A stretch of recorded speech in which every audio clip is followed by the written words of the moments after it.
welcome back. As you can see, this doll is wrapped pretty well.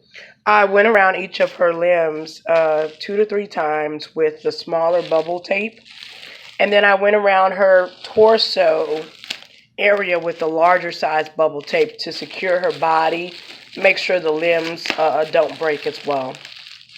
This doll is wrapped very well, very secure.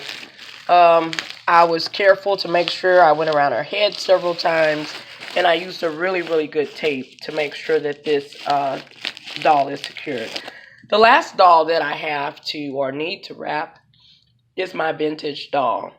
So with this particular doll, I don't have to worry about it breaking so much because it's not clay or porcelain, but it is still made of a material that could be damaged. It could be scratched.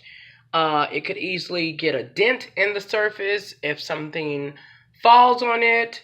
And the eyes, I don't want the eyes to fall out of the doll. So what I'm going to do is go around her head with some bubble tape. And then I'm going to use this thick piece of fabric to secure her body with. And basically, that's going to be it for her. I don't feel like I have to do a lot of taping, bubble taping with her. But when I go to pack these dolls together, I'll probably make sure I have her between dolls that are bubbled wrap to, again, provide a type of structure or protection for the doll that isn't wrapped in bubble tape.